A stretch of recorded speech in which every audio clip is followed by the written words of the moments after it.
रखने वाली आसिया जावेद हमारे साथ मौजूद है। और आसिया जावेद का जहाँ तक ताल्लुक है, उन्होंने सिविल सर्विसेज इम्तिहान में जो है 8वीं पोजीशन हासिल की है। इनसे जानने की कोशिश करेंगे कि इस कामयाबी का राज क्या है और एक इंस्पिरेशन है दीगर एस्पिरेंट्स के लिए। इनसे बात करेंगे। आफिया जावेद, आपका सबसे पहले जो है खैर मकदम और साथ में जो है कांग्रेस, मुबारकबाद आपको हमारी तरफ से। ये बताइए कि ये जो इम्तिहान है क्या आपका पहला अटेम्प्ट है और इस इम्तिहान को आप कैसे देखते हैं?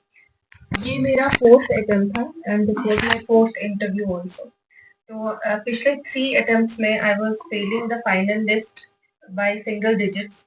तो फोर्थ अटेम्प्ट था एंड अल्हम्दुलिल्लाह आई qualified with 8th rank this time.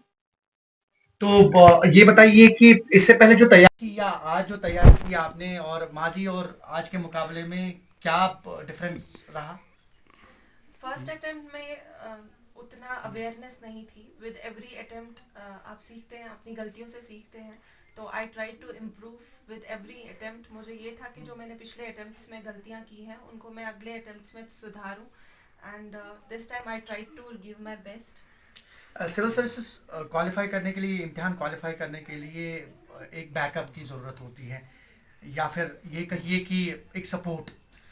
तो आपका सपोर्ट आपकी वालिदैन की तरफ से, आपकी फैमिली की तरफ से या फिर ओवरऑल उसको कैसे देखते हैं आप? मुझे लगता है दिस वीडियो बाइट देने का एक मेजर रीज़न यही है।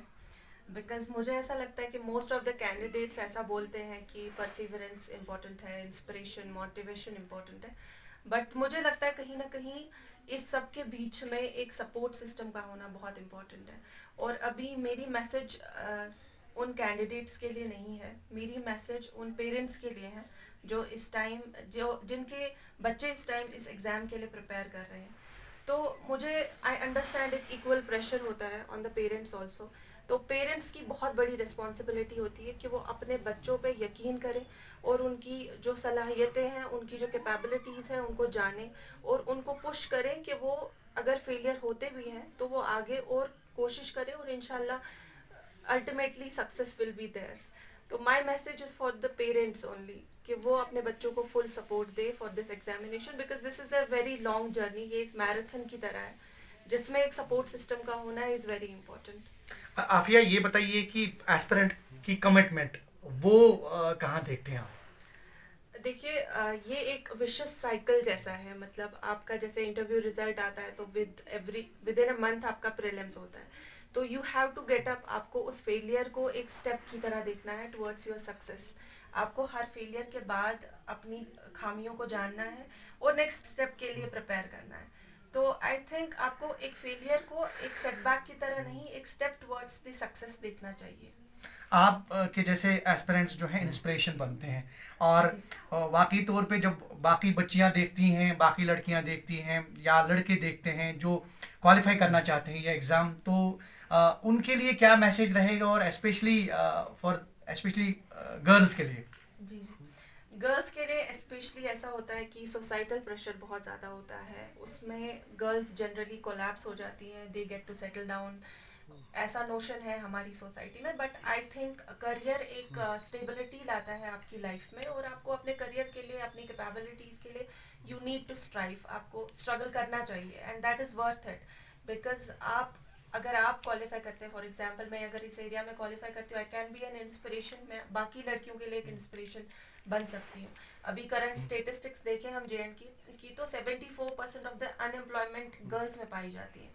तो कहीं ना कहीं दिस शोज कि हम लोग बहुत पीछे हैं, जेंडर जस्टिस नहीं है। तो ऑफ कोर्स वीमेन को आगे आना चाहिए और एग्जाम्स में, not only in civil services, बाकी फील्ड्स में भी they have to come forward और उन्हें एक्सेल करना चाहिए।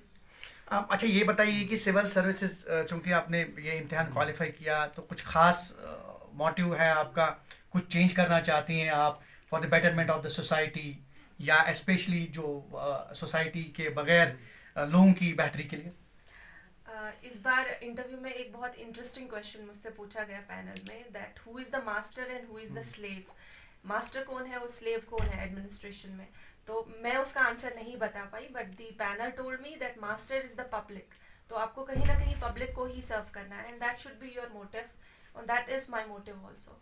सो यू बिलीव कि लोगों की खिदमत करनी है अब. Yes, of course, that is the duty of a public servant. Do you believe कि ट्राई अगेन? Yes, अगर आपके पास एक गोल है एंड यू आर डिटरमिन्ड कि आप उसको अचीव कर सकते हैं और आपके अंदर वो कैपेबिलिटीज हैं, then I think no nothing should stop you. एक मैसेज हमारे व्यूअर्स के लिए. जी, message I would repeat, my message is for the parents के लिए स्पेसिफिकली, गार्जियंस के लिए जिनके बच्चे, जिनके बहन भाई अभी इस एग्ज़ाम में है या किसी भी फील्ड में जो एक्सेल करना चाहते हैं, उनका सपोर्ट बनिए, उनको मोटिवेट करिए, क्योंकि there are lot of distractions, there are lot of this distractions in the society. अभी बहुत सारी प्रॉब्लम्स है सोसाइटी में, दे आर ऑलरेडी फेसिंग बहुत ज़्यादा मेंटल चैलेंजेस हैं, तो कहीं ना कहीं आपके इमोशनल सपोर्ट की बहुत ज़रूरत है. This is my message. Jammu Kashmir के कुलगाम ज़िले के यारीपुरा इलाके से ताल्लुक़ रखने वाले